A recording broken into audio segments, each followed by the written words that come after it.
D'abord, constatons, politique de M. Trump, que les sanctions qui avaient été prises par Joe Biden ont été levées par Donald Trump. Et que la politique d'ouverture sur Gaza, cessez le feu, et souhaitons que les otages israéliens, nombreux, puissent être libérés dans les prochaines semaines et les prochains mois, comme la libération d'un certain nombre de prisonniers palestiniens. Mais la compensation donnée aux extrémistes du gouvernement Netanyahou, c'est carte blanche pour avancer la colonisation en Cisjordanie. Est-ce que les Européens n'ont pas quelque chose à dire là-dessus? Et par quels moyens nous pouvons l'empêcher? Si l'Europe dit « nous reconnaissons un État palestinien, ces territoires ne seront jamais des territoires israéliens », et ça vaut aussi pour le Golan, eh bien, d'emblée, nous existons diplomatiquement. Nous devenons des partenaires. Parce que le risque, c'est que cette Europe ne soit non seulement plus entendue, mais plus sollicitée. Quel est l'intérêt de l'Europe si elle n'est pas capable de défendre ses valeurs et ses principes? Voyez à quel point le deux poids deux mesures nous a coûté vis-à-vis de l'Ukraine parce que nous faisions une politique à Gaza qui n'était pas celle que nous recommandions, le respect du droit international, le respect de la justice. Nous devons redevenir cohérents. Avant de commencer la vidéo, n'oubliez pas de mettre un like et de vous abonner. Dominique de Villepin, ancien Premier ministre et homme politique reconnu pour sa vision pragmatique et indépendante de la politique internationale, exprime une condamnation ferme des actions de l'État israélien et des crimes commis contre le peuple palestinien. Invité de LCI, de Villepin revient sur la situation au Moyen-Orient et met en lumière ce qu'il considère comme des violations flagrantes du droit international par Israël. Fort de son expérience diplomatique, il n'hésite pas à souligner la responsabilité d'Israël dans l'escalade de la violence et dans la répression systématique des Palestiniens, tout en dénonçant l'impunité dont jouit ce pays sur la scène internationale. Il critique également la position souvent ambiguë de certaines puissances mondiales, notamment des pays occidentaux, qui, selon lui, ferment les yeux sur les abus israéliens pour préserver des intérêts géopolitiques. De Villepin ne se contente pas de dénoncer, il appelle à une réévaluation sérieuse et honnête des relations internationales, insistant sur l'importance de défendre les principes de justice, de respect des droits humains et de droit international, pour garantir une paix durable au Moyen-Orient. Dans un contexte où de nombreux dirigeants préfèrent rester silencieux ou justifier les actes israéliens, de Villepin prend position en faveur d'une diplomatie plus juste, en appelant à un soutien actif aux droits du peuple palestinien et à la fin des violences et des exactions. Est-ce que c'est la condition pour rester dans l'histoire? La France a été une très grande puissance colonialiste. Très grande puissance. Vous qui êtes un passionné de Napoléon, elle a d'abord été une très grande puissance impérialiste, ensuite une très grande puissance colonialiste. Est-ce que c'est la condition, le dilemme est terrible, pour rester dans l'histoire, d'avoir cette sorte d'agressivité, ce sentiment de supériorité qui habite visiblement un Musk? De quelle histoire parle-t-on, M. Rochebin? Ce que vous me disiez, oui, la puissance militaire, mais la vraie puissance économique. Oui, écoutez, la puissance militaire, depuis un certain nombre de décennies, on a vu à quel point elle était peu efficace. Toutes les guerres engagées par les États-Unis, elles ont été perdues. Donc ne glosons pas sur le fait de rester dans l'histoire à travers la puissance militaire. Il reste la première puissance de l'univers. Ben oui, mais enfin bon, la guerre du Vietnam, elle n'a pas été gagnée, que je sache. La guerre d'Afghanistan, ils sont partis dans des conditions qui sont... Le communisme est tombé dans une immense partie du monde, et comme disait l'autre, General Motors est toujours là. Oui, General Motors est toujours là, mais la Chine est toujours là, et la Russie est bien là. Donc, avec quel succès? Je crois qu'il faut prendre en compte les évolutions du monde. Nous avons changé de monde. Nous sommes dans un monde, aujourd'hui, qui est un monde multipolaire, même s'il y a des empires qui ont vocation à perdurer. Et aujourd'hui, nous sommes devant des défis qui ne relèvent pas d'une seule puissance. On voit bien les décisions qui sont prises en matière écologique par Donald Trump, mais les problèmes de la planète, Los Angeles qui brûle, c'est pas l'Amérique toute seule qui va pouvoir régler la question. Donc, Donald Trump est quelqu'un qui ferme les yeux sur la réalité du monde d'aujourd'hui. Il croit que la puissance est susceptible d'aplatir l'ensemble de ses adversaires et même de ses partenaires. Je crois que le principe de réalité va apparaître très rapidement. Ne l'oublions pas, il est là en principe pour un mandat. Dans 2 ans, il y a des midterms elections. Et le fait qu'il ne puisse pas se représenter fait que le combat politique aux États-Unis va se reconstituer sous des formes qui ont vocation à diminuer la place qui sera la sienne. Cet esprit de non-alignement, cet esprit de respect de toutes les cultures, de toutes les civilisations, j'aimerais vous entendre là-dessus. J'étais frappé de ce que vous disiez sur l'Algérie. J'ai écouté l'interview que vous donniez à Edoui Plenel dans Mediapart. J'étais frappé, vous êtes un des rares personnage politique aujourd'hui en France qui rappelle par exemple l'occupation de l'Algérie, 130 ans d'occupation, et qui a une forme de passif, ce qui n'excuse rien, ni Boualem Sansal, ni d'autres crimes qui peuvent être commis, mais par un régime qui retient un innocent, mais qui a un passif qui n'a pas été réglé. Il suffit de regarder un tout petit peu en arrière. Cette terre, nous l'avons eue en partage. Elle était française. Et le code de l'indigénat, il a été supprimé en quelle année ? 1958. C'est dire qu'il n'y avait pas véritablement d'égalité entre l'indigène algérien et nous-mêmes. Donc nous n'avons pas mis en pratique les belles idées, les belles valeurs qui sont les nôtres. Je ne suis pas pour la repentance. Je crois que c'est une démarche beaucoup plus active, beaucoup plus mûre, de reconnaissance. Et ça, j'allais dire, c'est notre honneur que d'être capable de reconnaître ce que nous avons fait et d'être capable de le regarder en face. Mais si on veut avancer avec le peuple algérien, je crois que de part et d'autre, c'est un travail indispensable. Mais ça veut dire, par exemple, des solutions comme rompre avec l'accord de 68, c'est excessif selon vous ? Mais tout est possible. Oui. Ça. Non mais moi, je pourrais vous. Non mais je n'ai pas de ligne rouge dans le choix de telle et telle politique. Ce que je dis, c'est que l'accord de 68, il est utilisé aujourd'hui, non pas du tout comme une mesure vis-à-vis de l'Algérie. C'est aujourd'hui une stratégie de communication, de politique intérieure. Quasiment tous les hommes politiques qui parlent de l'Algérie aujourd'hui parlent de l'Algérie pour parler aux Français. Et il faudrait quand même de temps en temps, quand nous parlons à l'Algérie, parler aux Algériens. Bon, donc, ça ne veut pas dire qu'il faut renoncer à nos principes. Boualem Sansal, vous l'avez cité, grand écrivain, il se trouve qu'il a aujourd'hui aussi la nationalité française. Il se trouve qu'il est malade. Eh bien, oui, je crois que les principes qui sont les nôtres doivent nous conduire à tout faire pour qu'il soit libéré. Mais cette fermeté sur les principes doit s'accompagner d'un véritable discours avec l'Algérie. Nous avons engagé des petits pas mémoriels. Il y a un moment où il faut être capable d'assumer, au-delà des petits pas, une réalité. Nous avons, depuis des décennies, la perspective d'un grand partenariat avec l'Algérie. Nous avons des complémentarités sur le plan économique, sur le plan stratégique. Nous avons des défis communs. Ce qui se passe au Sahel pour nos services de renseignement, c'est une véritable menace de part et d'autre. Et nous avons intérêt à faire en sorte que le Maghreb, nos relations avec le Maroc, qui aujourd'hui se sont considérablement améliorées, tout ça puisse regarder vers l'avenir. Donc je dis simplement, ne réglons pas nos comptes à des fins de politique intérieure parce que ça fait bien. Essayons de régler les problèmes plutôt que de les envenimer. Le non-alignement, qu'est-ce que ça signifie dans un certain nombre de théâtres ? Proche-Orient, politique non-alignée. Est-ce que ça veut dire que la France doit maintenant reconnaître, et comment, un État palestinien, avec effet immédiat ? Aujourd'hui, tout l'enjeu de ce qui se passe entre Israël et les Palestiniens. Malheureusement, un certain nombre des prévisions qui avaient été faites, il n'y aura pas d'éradication du Hamas, un certain nombre, des milliers de morts civiles, de femmes et d'enfants. Pourquoi est-ce qu'on n'aurait pas pu avancer des propositions et régler cela avant avec un peu plus d'humanité ? Cette situation devant laquelle nous sommes, soit elle se durcit dans une logique sécuritaire, c'est-à-dire qu'Israël, les États-Unis, voire les Européens, ne se donnent pas les moyens de sortir de cette logique d'engrenage. Et dans 5 ans, dans 10 ans, eh bien tout cela recommencera, comme ça recommence depuis maintenant des décennies. C'est la énième guerre de Gaza. Avec des résultats. Le Hezbollah en partie détruit, le Hamas en partie détruit, avec des résultats. Voyons les choses. Avec des résultats ponctuel, mais une fois de plus, vous savez, les choses se reconstituent. Et malheureusement, si vous ne passez pas à l'échelon politique, et c'est bien tout ce que je souhaite, c'est qu'on soit capable de transformer cette logique d'affrontement, cette logique sécuritaire, en énergie politique, en force politique. Ça veut dire quoi ? Reconnaissance de l'État palestinien. Comment exactement ? Reconnaître un État palestinien. Aujourd'hui, cette dynamique-là, qui amènerait la France, Et ça changerait beaucoup de choses. Il y a certains pays européens qui l'ont déjà reconnu.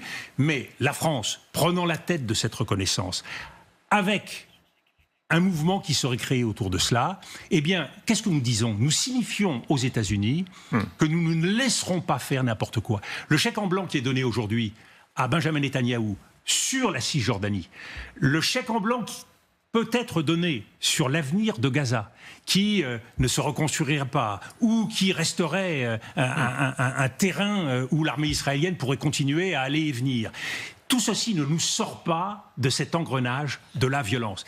À un moment où il y a, et pour une part, le malheur de toutes ces guerres peut donner aujourd'hui de nouvelles possibilités, il y a un nouveau rapport de force dans cette région, avec l'Arabie saoudite, qui est la grande clé aujourd'hui, qui est la grande clé de la recomposition politique et stratégique, la Turquie qui a pris des positions en Syrie, et bien évidemment Israël et les puissances étrangères, les États-Unis, la Russie, la Chine. Tout ceci doit nous permettre de redessiner un avenir pour le Moyen-Orient. Question précise sur les colons de Cisjordanie, puisque c'est une actualité importante de la soirée, notamment la France s'inquiète de l'accroissement des tensions en Cisjordanie. On rappelle toujours avec beaucoup d'équité ici qu'il y a des extrémistes dans les deux camps. Évidemment, on ne parle pas du Hezbollah, du Hamas, qui doivent être combattus avec une telle fermeté, mais les colons de Cisjordanie, extrémistes, pour beaucoup d'entre eux, racistes, qui posent un problème très grave de sécurité, selon vous, quelles sanctions ça doit appeler? D'abord, constatons, politique de M. Trump, que les sanctions qui avaient été prises par Joe Biden ont été levées par Donald Trump. Et que la politique d'ouverture sur Gaza, cessez le feu, et souhaitons que les otages israéliens, nombreux, puissent être libérés dans les prochaines semaines et les prochains mois, comme la libération d'un certain nombre de prisonniers palestiniens. Mais la compensation donnée aux extrémistes du gouvernement Netanyahou, c'est carte blanche pour avancer la colonisation en Cisjordanie.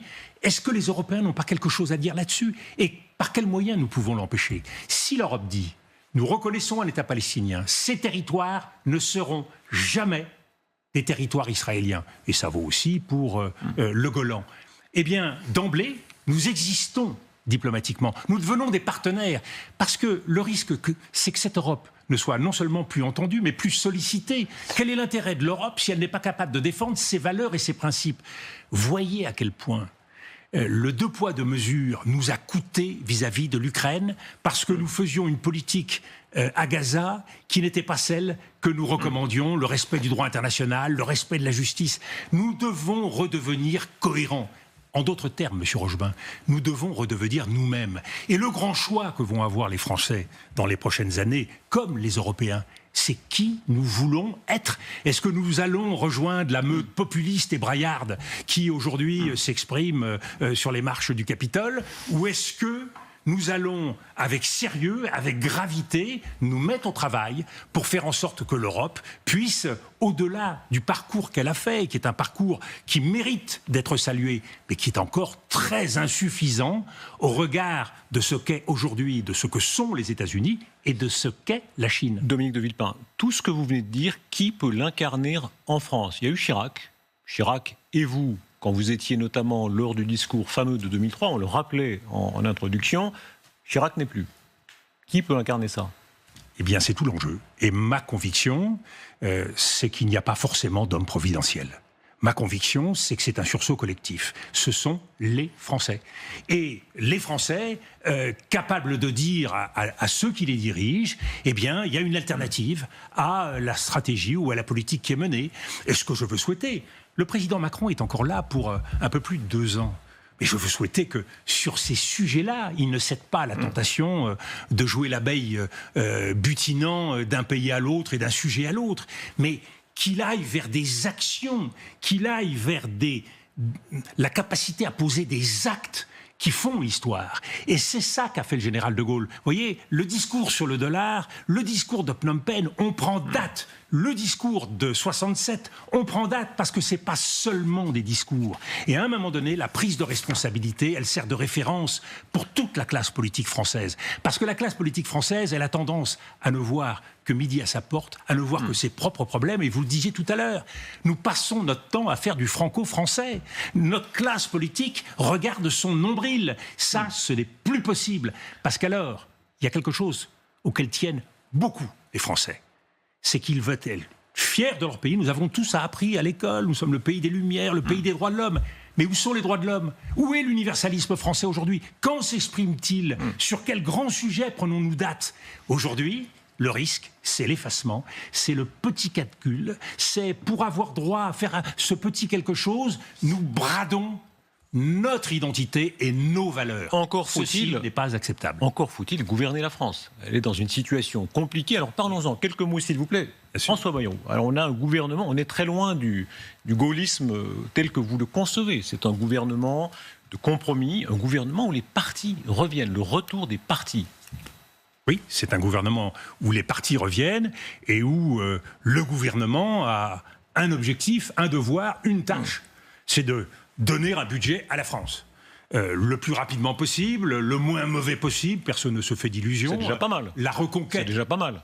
C'est ce que je vous dis, il faut un budget. La reconquête ne se fera pas à partir de ce budget, nous l'avons tous compris. Et nous n'allons pas, sur un coin de table, en quelques semaines, construire une feuille de route pour notre pays. Ça, c'est des positions qui doivent être prises au fur et à mesure, devant les grands enjeux, devant les risques qui sont devant nous, qui vont nous amener à exister encore, ou au contraire, à nous... Est-ce que c'est le retour de la 4e République ? Du régime des partis? Mais c'est le retour de la petite politique que l'on fait sur un réchaud, de la politique politicienne, où on monnaie avec les uns, on monnaie avec les autres.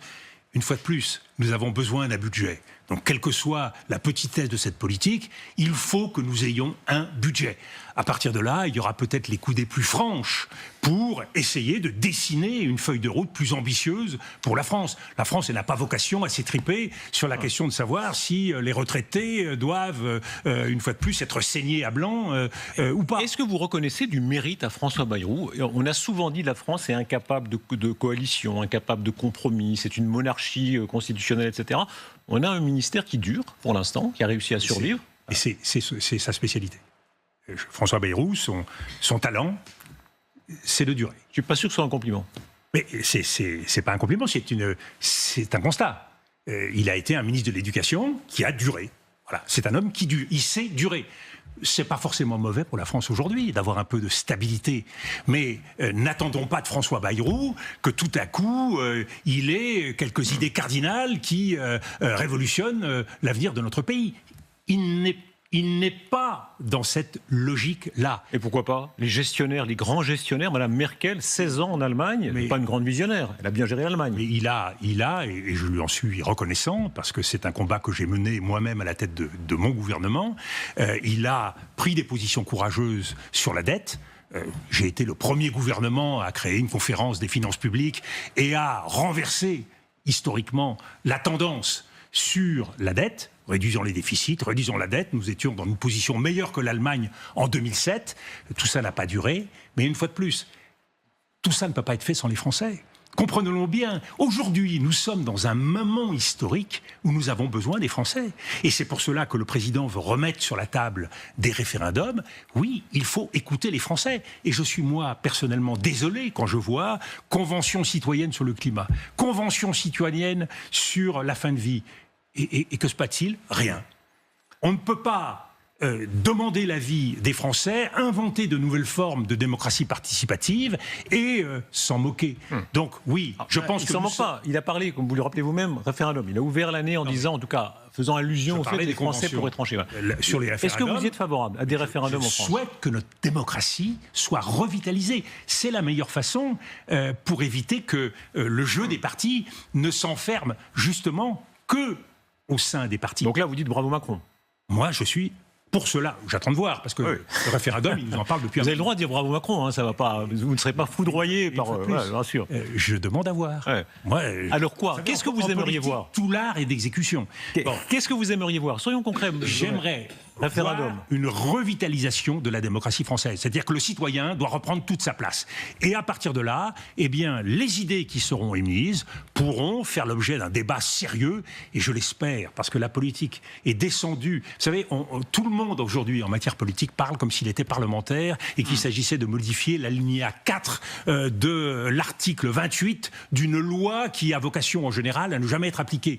C'est pas ça un débat démocratique. Un débat démocratique, ça se fait sur des grands enjeux. Les sujets dont on a parlé, c'est un débat démocratique. Comment se fait-il qu'en matière internationale, eh bien, la politique ne débatte jamais de ces sujets? Le Parlement, est-ce qu'il s'est saisi de savoir quelle politique il faut mener sur l'économie, sur la défense, et est-ce qu'il donne un avis aux Français? Est-ce que le président de la République a fait une conférence de presse pour nous éclairer sur les choix qui sont les nôtres? C'est ça la démocratie. Le général de Gaulle, ça doit vivre. Dominique. Et ça ne peut pas vivre sans le citoyen. Dominique de Villepin, le général de Gaulle avait fait des référendums, il a même bousculé le Conseil constitutionnel. Il a brutalisé un petit peu, un petit peu bousculé.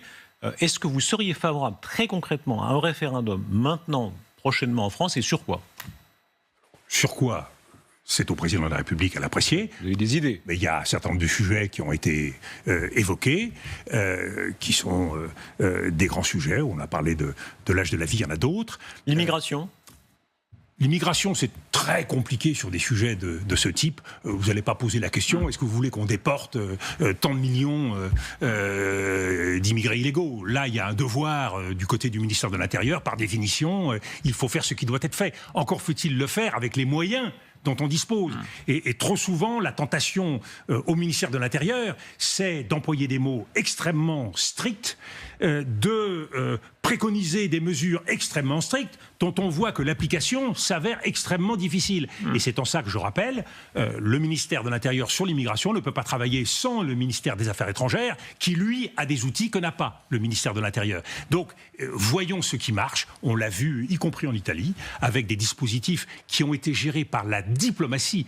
Mais on ne peut rien faire sans les pays d'origine de l'immigration et sans les pays de transit. Donc il y a des réalités. Mais une fois de plus, la tentation de la politique française, c'est de se faire plaisir et de se parler. On parle entre soi. C'est pas ça la politique. C'est d'agir et de mettre les mains dans le cambouis. Un mot sur le blocage. Vous avez ri de vous-même, je crois que c'était à la fête de l'UMA. Ri de vous-même, vous avez raté une dissolution. Ça arrive. Oui, mais sauf que vous le savez, je n'ai en aucune façon décidé de cette dissolution. Oui, enfin vous avez poussé à l'époque Jacques Chirac à le faire. C'est une légende. Non, mais bien sûr, ça ne correspond pas à cela. La décision a été prise par Alain Juppé et par le président de la République, tout simplement parce qu'il refusait toutes les autres options. Moi, j'ai proposé un certain nombre de possibilités. Ils ont choisi. En tout cas, donc, résultat, c'était pas très heureux. Aujourd'hui, il y a une dissolution qui a amené à ça, qu'on juge que c'est une bonne ou mauvaise décision, chacun jugera. Je crois que personne, y compris pas le président de la République, ne la juge bonne. Comment on en sort? Justement, c'est tout le problème. C'est tout le problème, c'est là où on fait sortir le mauvais génie de la bouteille, et pour le faire rentrer, bon courage. C'est toute la difficulté. Et j'allais dire, de ce point de vue-là, ça justifie une petite révolution dans le comportement du président de la République vis-à-vis des Français. C'est-à-dire les écouter, leur parler, aller vers eux. Et je pense qu'il faut toujours tirer les leçons de ces échecs. Et là, il y a... Les moqueurs vous diront, il l'a beaucoup fait.